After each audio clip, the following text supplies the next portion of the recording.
dia a todos. Bem-vindos ao KSSF. É realmente muito bom estar aqui com vocês hoje e passar essa parte aqui daquilo que eu fui estudando dessa parte do capítulo 14, Honrar Pai e Mãe. Semana passada o Humberto esteve aqui falando da parte 1 e eu vou fazer a parte 2, que são as instruções dos Espíritos. Eu queria ler para vocês um trecho de uma notícia que saiu no jornal do New York Times e foi traduzido e saiu no estado de São Paulo também em 2013. Então, foi notícia a decisão de um tribunal que condenou uma mulher a visitar a sua mãe pelo menos a cada 2 meses. Trata-se da primeira decisão judicial a aplicar uma nova lei que visa proteger os idosos face a cada vez mais frequente fenômeno do ninho vazio, que veio pôr em crise o modelo da família tradicional chinesa. Só da chinesa, né? Nossa, não, né? A mulher de 77 anos apresentou uma queixa no tribunal de Wuxi contra a filha e o marido. O tribunal decidiu que o casal deve visitar a senhora pelo menos uma vez a cada 2 meses, em pelo menos 2 feriados nacionais da China. O tribunal estabeleceu também que o casal pode ser condenado no pagamento de uma multa ou mesmo numa pena de prisão se falhar o plano de visitas. A decisão surgiu poucas horas depois de ter entrado em vigor uma alteração à Lei de Proteção dos Direitos e Interesses dos Idosos, também conhecida como Lei da Piedade Filial. A lei estipula que os filhos devem atender às necessidades espirituais dos progenitores e visitá-los muitas vezes quando têm idade superior a 60 anos, mas não oferece uma definição precisa da expressão. Vários especialistas têm exprimido preocupação sobre a dificuldade de aplicação da nova lei. Essa notícia foi publicada em 7 de julho de 2013. Mas aí a gente vai voltar um pouquinho no tempo. E vai falar que Moisés já tinha falado para a gente sobre isso, né? Nos mandamentos, honrai a vosso pai e a vossa mãe. E aí a gente passa um pouquinho para frente, e Kardec, então, vem no Evangelho segundo o Espiritismo, em 1864, dá a explicação, junto com os Espíritos, sobre esse mandamento que foi nos dado.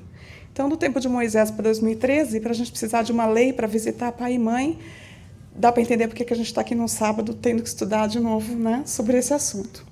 Então, os itens desse capítulo passa aqui por esses itens aqui de baixo. Eu coloquei essa foto que é um pouquinho apagada, mas é exatamente a foto do livro, né, do Evangelho.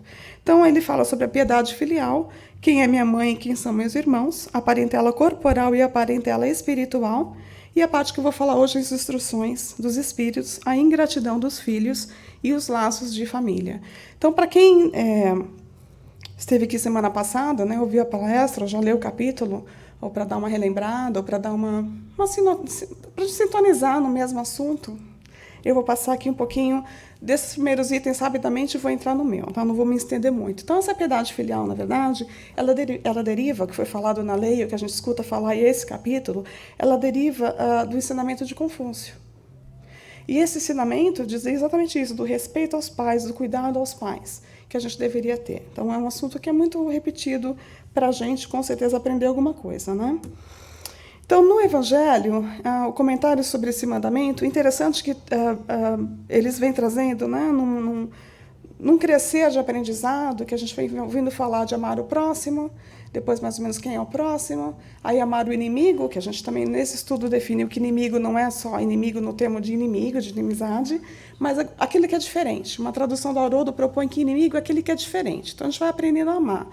E nesse andar de aprender a amar o próximo, o inimigo, amar quem são, né, essas pessoas. Por isso que ele vem nos explicar aqui, ó. O mandamento, honrai a vosso pai e a vossa mãe, é um corolário, ou seja, um resultado da lei geral de caridade e de amor ao próximo, visto que não pode amar o seu próximo aquele que não ama a seu pai e a sua mãe. Mas o termo honrai encerra um dever a mais para com eles, o da tal piedade filial, que é esse respeito. Então, não é só, a gente não está falando só de amor, eles estão pedindo para a gente uma coisa a mais, porque às vezes fica difícil, né? A gente fala, mas eu vou amar esse pai, eu vou amar essa mãe, como? Então, não é bem só esse amor, eles estão dando um convite a mais, esse respeito por esse pai e por essa mãe.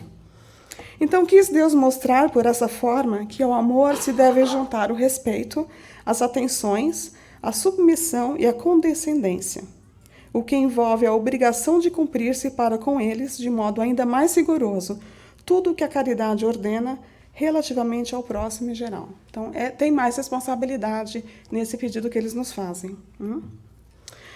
Então, baseado em tudo que a gente já estudou sobre caridade, sobre amor, sobre benevolência, perdão, né, das faltas alheias, continua no próprio capítulo.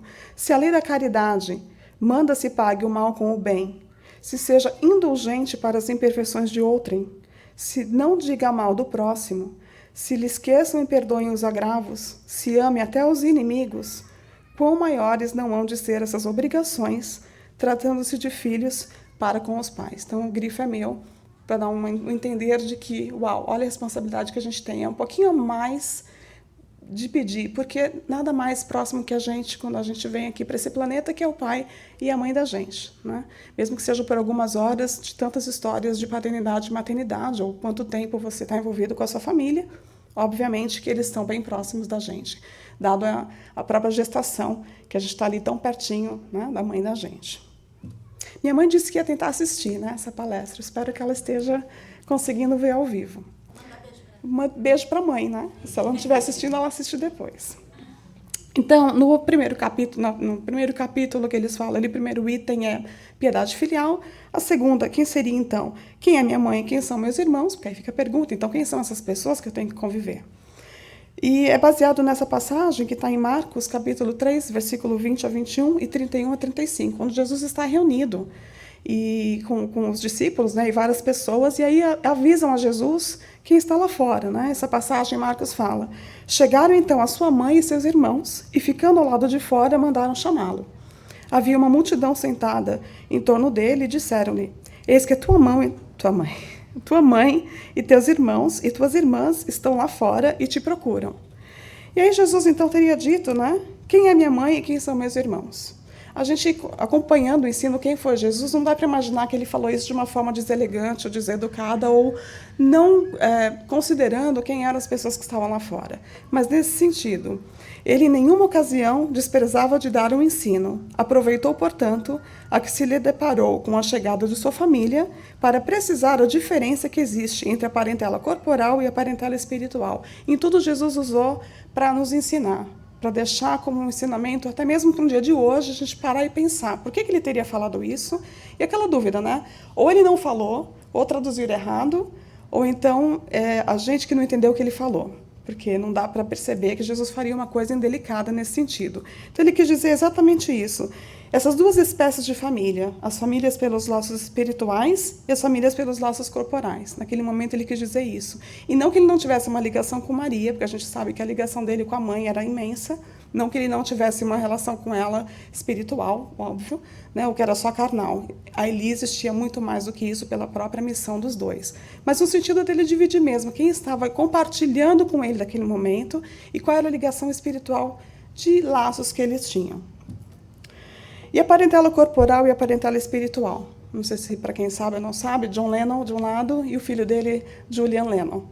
Que eu achei impressionante essa similaridade dos dois.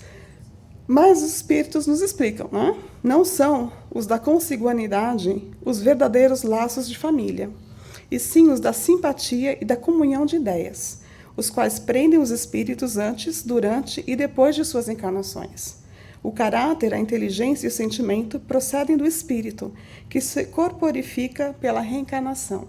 Tudo isso para a gente entender um pouco por que a gente está inserido nessa família, por que a gente veio de onde a gente veio, por que ele é meu pai, por que ela é minha mãe, por que são meus irmãos, onde está esse relacionamento todo. Então é isso que esse estudo vem mostrar e vem trazendo essas questões para a gente se perguntar também, né? Não é nada por acaso. Por que a gente está envolvido onde a gente está inserido onde a gente está. Então, os pais, né, a gente produz o corpo, graças a esse mecanismo biológico. Mas lembrando sempre que ali é um espírito, com uma história dele, né, de vida.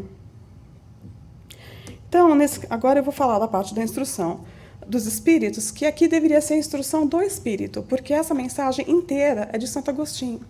Só ele fala sobre esse tema. Então, muito especial a visão dele. E ele tem uma história de família também um pouco complicada. Se vocês acompanharem a história dele, me fez muito sentido saber que ele parou e teve essa visão sobre família, né?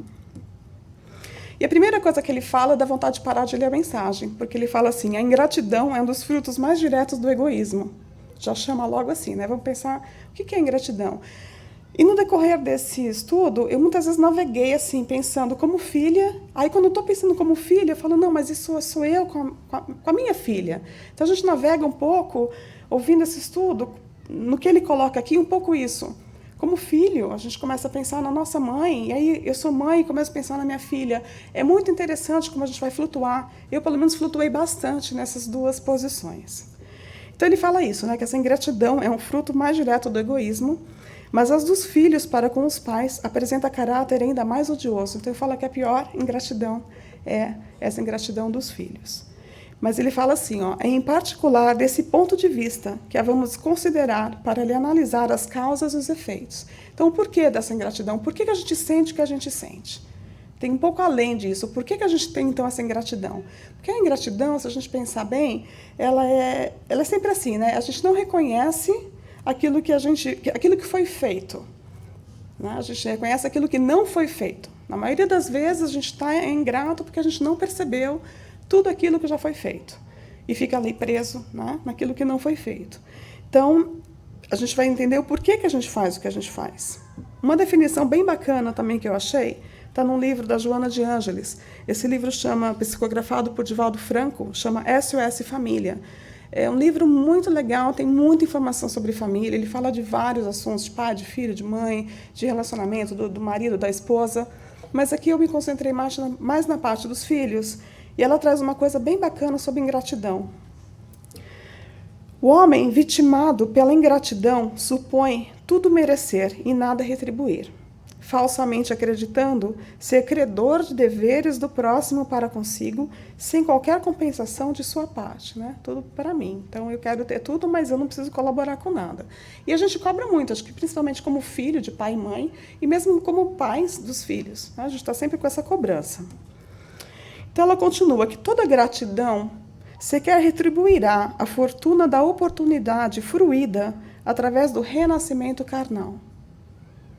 Os filhos têm deveres intransferíveis para com os pais, instrumentos de Deus para o trâmite da experiência carnal, mediante a qual o espírito adquire patrimônios superiores, resgata insucessos e comprometimentos perturbadores, ou seja, a nossa própria gratidão deveria começar só pelo fato dos nossos pais terem permitido que essa gravidez continuasse, a gente tivesse a oportunidade de estar aqui para cumprir aquilo que a gente tem que cumprir como espíritos individuais, até mesmo independentemente daquele pai e daquela mãe. O que a gente veio fazer? A gente tem uma história, a gente tem uma missão a cumprir.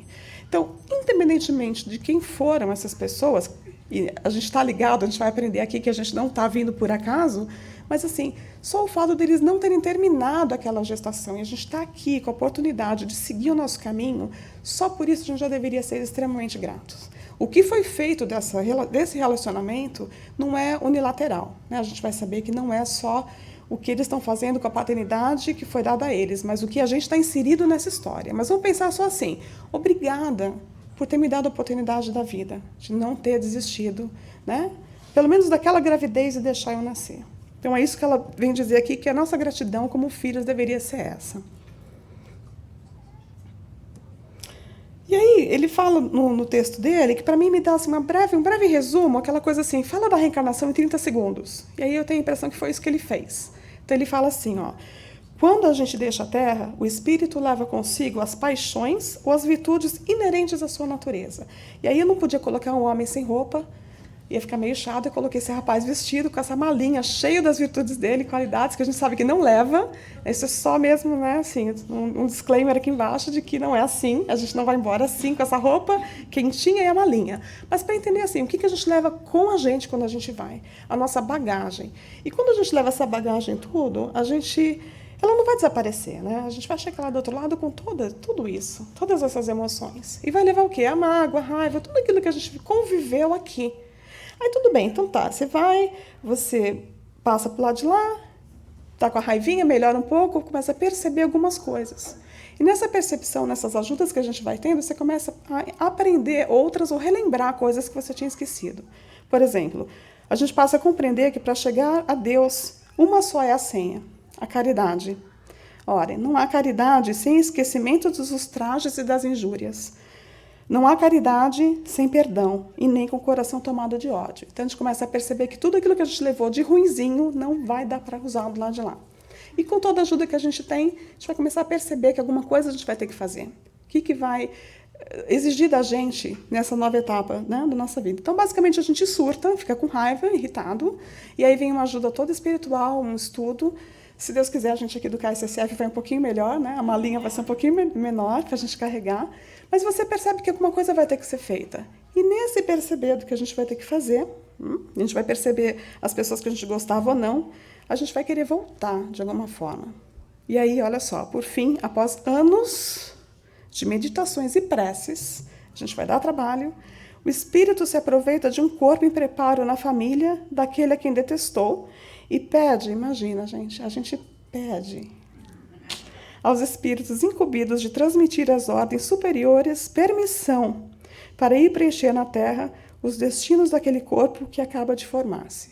Eu me pergunto quando é que foi que eu pedi, porque eu não sei se a gente lembra, né? Tem dia que a gente fala, como assim? Eu falei, onde foi que eu assinei? Mas às vezes acho que a gente pode até ter pedido, né, implorado. Ou quando não, alguém melhor que nós, com uma concepção maior, decidiu por nós que seria muito bom. Então, a gente, quando dá um remédio amargo para o filho, a gente sabe que vai ser muito bom para ele. Então, independentemente de qualquer coisa, ele diz isso, que a gente vai passando, é um processo, né, da gente sair daqui, aquilo que a gente leva, aquilo que a gente transforma. Opa, percebe que alguma coisa tem que ser feita, tem uma oportunidade de voltar numa família e fazer alguma coisa com aquelas pessoas. Então, e aí, né? Qual será o seu procedimento na família escolhida? Será que vai ser um laço de família assim bonito, né? Tem gente que tem uma habilidade manual, faz aqueles laços lindos. Ou será que vai ser cheio de nozinho? Será que vai ser um grande nó? Será que a gente tem um laço de família ou um nó de família?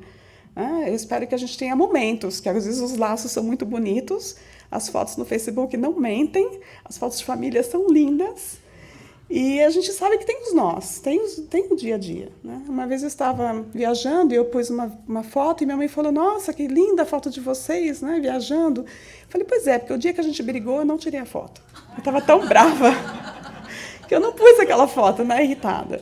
E quando eu estava fazendo esse estudo, entre eu começar a estudar e vir aqui, eu fiz uma viagem com minha família de uma semana. E a gente sabe, né, uma semana juntinho, assim, sem pausa, para ir para o trabalho, para a escola, tem atrito. Tem atrito. Então, tem cheio de nozinho, tem hora que a gente, né, dá aquelas estremecidas. Mas qual que é? De novo, né, o porquê que é aquele marido, aquela filha, aquela mãe, por que a gente está ali? Então, qual é esse procedimento? Por que a gente está nessa família? E eles dão a resposta para a gente. Dependerá da sua maior ou menor persistência nas boas resoluções que tomou. O incessante contato com seres a quem odiou constitui prova terrível, sob a qual não raro sucumbe, mas se não tem ainda bastantemente forte a vontade. De novo a vontade aí. Diz que assim, se não tiver vontade para superar tudo isso, é que é o problema. Então, assim, conforme prevaleça ou não a resolução boa, ele será o amigo ou inimigo daqueles entre os quais foi chamado a viver. Então, a gente é participante, né, nessa família. A gente não chegou assim, de paraquedas, a cegonha entregou a gente errado, a cegonha não entregou a gente errado. A gente realmente está envolvido naquilo. E qual é o nosso papel? Será que a gente está fazendo esse papel da vontade, de fazer aquilo funcionar? Será que a gente desiste tão fácil? Será que a gente faz um esforço além? Será que a gente está exercitando a caridade? Será que a gente está aprendendo a amar? Será que a gente vai conseguir perdoar, né? Ou será que a gente que está naquela família precisando de perdão?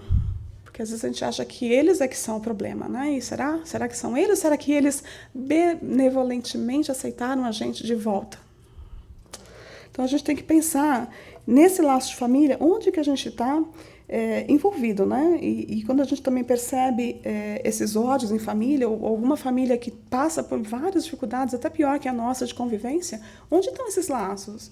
Onde todo mundo está inserido nisso? Isso existe, a gente não pode esquecer disso quando a gente estiver observando as famílias alheias e perceber disso, de que ela pode estar justamente dentro daquele contexto de melhoria de cada um.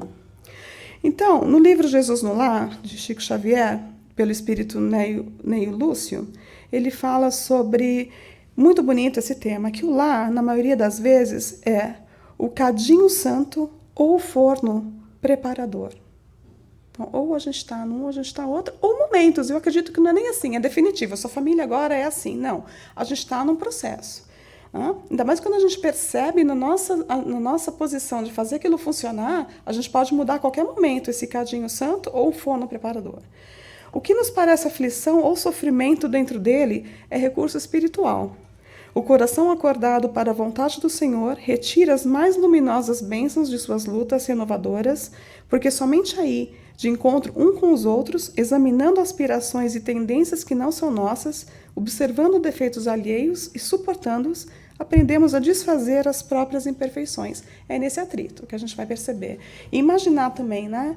Quando você imagina assim, olha o trabalho de como se monta essa família. Eu tenho na minha família 2 casos assim. O pai do meu marido nasceu no interior de São Paulo, ele é de Bauru. A minha sogra nasceu na Hungria. Como essas 2 famílias, né, tão diferentes, acabaram se encontrando, né, formaram uma família onde nasceu meu marido. Os meus pais, meu pai era do litoral de São Paulo, minha mãe era do interior, se encontram. Então, assim, olha a bagagem de ideias diferentes, de educação diferente, para montar hoje o que é a minha família. O que a gente traz de bagagem nisso tudo, para conviver. Então, são muitas coisas que a gente tem que relevar. Diferença de educação, costumes, crenças. Aí você está com outra pessoa do seu lado que vai criar outras, que aí é a sua família criando, que vai gerar os seus filhos. Então, tudo isso dentro do lar, a gente vai vendo que tem uma luta diária, né? Um conflito diário, porque tem muita coisa envolvida. Tem a vida passada, mas tem a vida atual também, daquilo que a gente traz. Então, esse livro é interessante porque ele apresenta, né? Eram reuniões na casa de Simão Pedro, como foram os primeiros. Jesus estaria ali, então, narrando nessas narrações do livro, desses ensinamentos. As crianças estão tendo um bom tempo lá fora.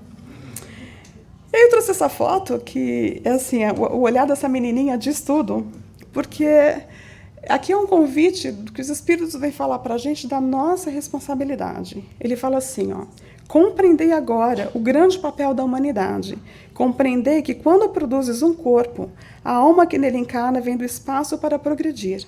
Inteirava-vos dos vossos deveres e ponde todo o vosso amor em aproximar Deus essa alma. Aí para os pais, né, a gente que está trazendo, a responsabilidade de quem a gente está trazendo com a gente, aquela pessoa de reeducar, porque ele pode ter sido alguém inimigo ou não do passado, porque eu não acho que todas as relações em família são de ódio ou que está devendo, muito pelo contrário, a gente tem relações de amor também que une, né? Não é só porque está junto, é porque tem que pagar ou resolver alguma coisa. Não, tem reuniões de suporte, de ajuda, de amigos, de reencontro de almas. Então, aqui, a gente como pai tem essa consciência de que mesmo que aquela criança, né, virar os olhos ou crescer, virar adolescente, e você vê que o seu amor incondicional não é tão incondicional, que aquele espírito, né, ele tem uma história dele. E aquela chance dele de melhorar. E o que você pode contribuir para que aquele espírito possa colaborar, crescer. Então, muitas vezes, né, os vossos cuidados e a educação que lhe dareis auxiliarão o seu aperfeiçoamento e o seu bem-estar futuro, a responsabilidade da gente mudar aquela vida que está com a gente. E aí eu fiquei pensando assim, né, fiquei pensando na carinha dessa menina, pensei na minha filha, e eu como filha, eu andava pela casa batendo o pé e minha mãe falava, vai furar o chão da casa, né, aquelas coisas que mãe fala, bate a porta, aquelas coisas todas. E aí eu tinha visto um vídeo que alguns de vocês já devem ter visto, porque passou muito no WhatsApp, estava na internet. E esse vídeo, quando eu vi, eu ri demais, eu não parava de ver. Então, a qualidade dele não é muito boa, porque ele veio da tela do computador, eu não consegui achar ele maior, é um pouquinho alto, não sei se vai estar muito estridente, mas eu queria que vocês observassem um pouco, falando de tendências, né, dos filhos, essas coisas que você vai percebendo nas crianças, em termos de personalidade. Eu queria que vocês assistissem esse vídeo aqui. Não é boi, Rai. Fala vaca. É boi. Raia é vaca. É boi. Vaca. É boi. É boi. Vaca.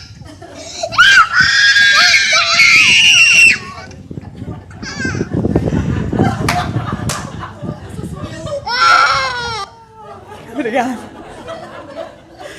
Gente, eu vou te falar uma coisa, eu tenho vontade, às vezes, de fazer como essa menina até hoje. É menino. Para mim era uma menina. Pois é. A gente vai começar a brigar, menino ou menina aqui. Menina. Gente, mas assim, né? Quanto disso está dentro da gente ainda, às vezes, quando a gente quer fazer o nosso ponto dentro de casa? Se alguém chegar em casa hoje, se jogar no chão, ficar durinho assim, olha... Quem convive com a gente que sabe, né? A gente pode até achar que a gente não faz, mas quem convive com a gente deve ver assim, vai ficar durinha, vai ficar roxa, vai parar de respirar, né? O bebê para de respirar. O bebê para de respirar. Quem já não viu um bebê ficando roxinho, que parou, a gente corre, meu Deus, parou. Vai voltar a respirar, né? Ele não vai morrer, porque parou. Então, assim... E tudo isso para a gente perceber. Então, o convite deles é isso. Olha só o que os Espíritos falam. Espreitem, pois, os pais, os menores indícios reveladores do germen de tais vícios, e cuidem de combatê-los, sem esperar que lancem raízes profundas. Façam como bom jardineiro, que corta os rebentos defeituosos à medida que os vê apontar na árvore. Se deixar se desenvolvam o egoísmo e o orgulho, não se espantem de serem mais tarde pagos com a ingratidão. E fico imaginando a mãe dessas crianças, o que ela fez depois dessa cena, né? A melhor coisa que ela fez foi ter gravado, porque essa cena vai passar para a menina, né, em casa, mais tarde, quando ela crescer, ou quando ela tiver os filhos, ou menino. Eu continuo falando que é menina, Sandrinha, durinha. É. Já sabe, né? Às vezes a pessoa meio tensa, ela só não se jogou no chão, mas ela tá igual a menininha, assim, com o bracinho. Então é isso. Então eles já falavam pra gente isso, pra gente prestar atenção. A gente sabe, a gente tá vendo na criança aquele comportamento. E a nossa responsabilidade como pais, já observando ali, começar a cuidar para que a criança não cresça, para a gente não sofrer. Daqui lá na frente, essa criança, não sei se é menino ou se é menina, essa criança não tem essa atitude com ela como adulto, porque a probabilidade dela crescer com esse... Se você não realmente acomodar, a possibilidade dela crescer e ter esse chilique com você em assuntos mais sérios é grande mesmo. Quem tem filho sabe que é um processo diário, realmente. Entendeu? Então, assim, a gente vai percebendo que Deus ele tem essa paciência com a gente, né? Ele sabe que a gente vai entrar num processo de evolução. Então, ele é realmente confortador. Continuando na própria mensagem de Santo Agostinho, isso aqui está no mesmo capítulo, que quando os pais hão feito de tudo o que devem pelo adiantamento moral de seus filhos, se não alcançam êxito, não têm de se culpar a si mesmos e podem conservar tranquila a sua consciência. Ou seja, a gente está consciente do trabalho, está consciente da família, consciente de quem está ali, de quem a gente tem que cuidar, o que está se passando. Então, se você fez, a gente tem que esperar o melhor, porque a gente está se esforçando para aquilo. Eles estão sabendo disso, né? E tem, né, aquela passagem, ele fala isso, lembrai-vos de que a cada pai, a cada mãe, perguntará a Deus, que fizeste do filho confiado à sua guarda? Quem é aquela pessoazinha que está ali? E eu adoro quando eles falam isso. A tarefa não é difícil. Eu acho ótimo que eles falam que não é difícil. Santo Agostinho teve filho, não é nem para falar que ele não teve, né? Então ele fala que a tarefa não é difícil quanto vos parece. Não exige o saber do mundo. Podem desempenhá-la sim, o ignorante como o sábio, e o espiritismo lhe facilita o desempenho, dando a conhecer as causas das imperfeições da alma humana. Ou seja, nessa doutrina a gente consegue perceber que a gente tem a participação. E não só a participação, hoje eu vi no grupo de estudos nosso, uma coisa linda, que nós temos a possibilidade, nós nos adoecemos, mas também temos o médico dentro da gente. Minha amiga Sandra falou isso hoje. Então, a gente vem aprender aqui na casa, eu tenho aprendido isso, que a gente tem o poder de se melhorar, de observar os nossos pensamentos, de entender o porquê daquela dificuldade, entender por que está passando aquilo. Então, nesse sentido, talvez essa tarefa não é tão difícil tendo os recursos. Talvez fique difícil se você não tiver o recurso, mas quando você tem, é meio uma bússola, assim, vai te levando para um lado.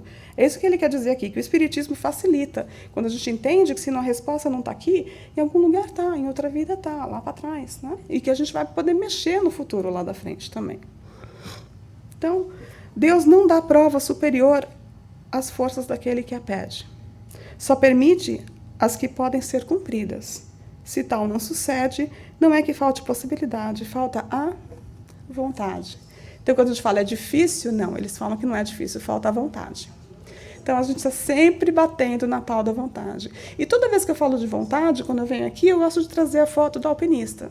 Porque o alpinista, para mim, ele é realmente a pessoa, quando ele chega lá em cima, ele é a prova da vontade. Porque ele teve que querer estar lá. E não só querer, ele foi aos poucos, ele foi assim... Sem pausa, foi escalando, sem pressa, sem pausa, sabendo onde ele queria chegar. Então, essa determinação, né, da prova. É impossível? Não, não é, porque eles sobem, eles fazem. Tem até alpinista que sobe sem a corda de segurança. Tem um rapaz que sobe somente com as mãos.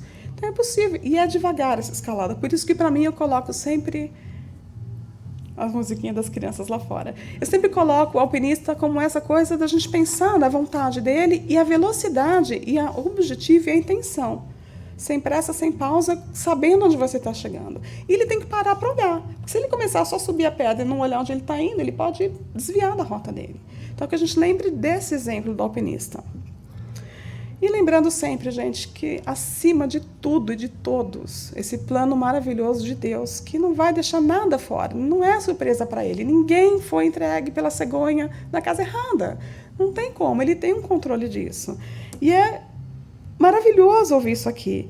Continuando a própria mensagem de Santo Agostinho. Quem mais pode eficazmente restabelecer a coragem moral do que o conhecimento das causas do mal e a certeza de que, se bem haja prolongados despedaçamentos da alma, não há desesperos eternos, porque não é possível, seja a vontade de Deus, que a sua criatura sofra indefinidamente. Não é.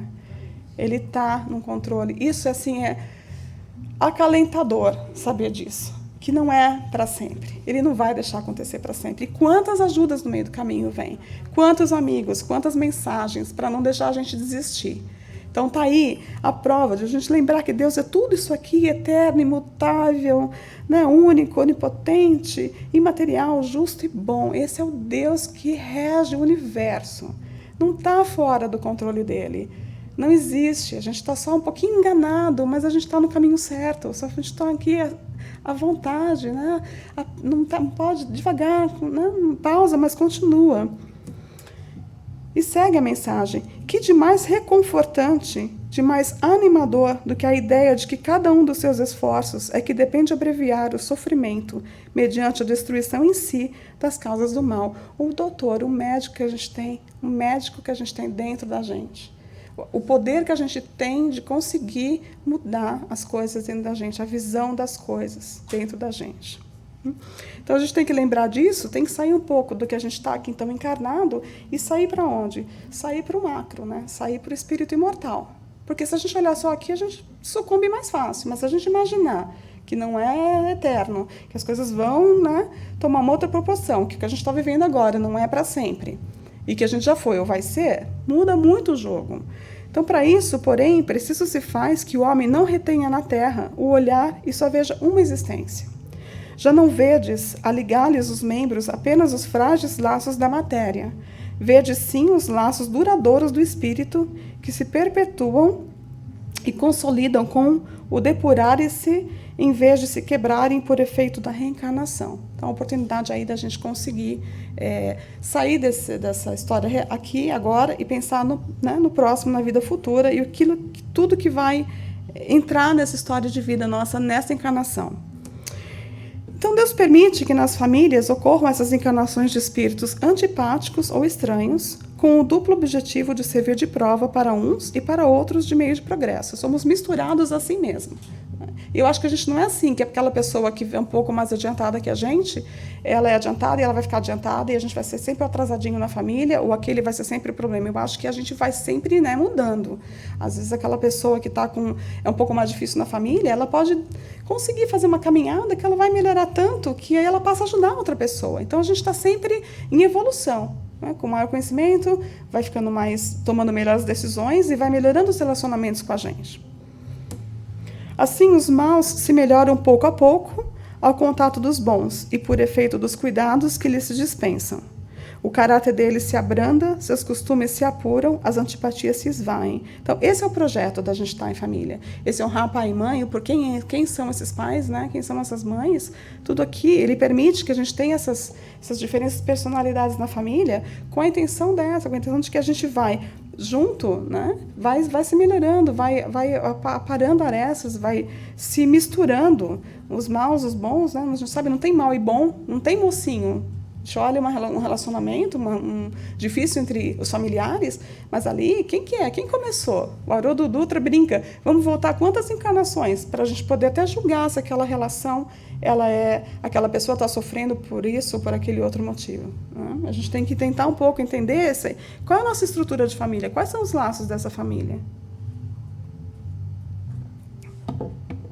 E toda vez que eu faço um estudo, eu fico pensando assim, tá bom, já estudei, já entendi, então, né, tem que melhorar, tem que estudar, vou fazer, tarará. Mas, tá bom, e como que a gente faz tudo isso? Porque chegar num ponto, né, você escuta, você lê, tá bom, mas e agora? Então agora tá bom, já entendi, agora você me explica. E aí eu cheguei de novo no livro da Joana, que para mim é o que ela fala que é muito lindo, para mim é a resposta do que a gente pode fazer para nos ajudar. Acende a claridade do evangelho no lar e ama a tua família problema. Ou família solução, ou família maravilha, ou família bênção, né? Ela colocou aqui família problema, como se toda família fosse problema. Imagina. Então, exercitando humildade e resignação. Preserva a paciência, elaborando o curso de amor nos exercícios diários do silêncio. Entre os panos da piedade, para os que te compartem o ninho doméstico.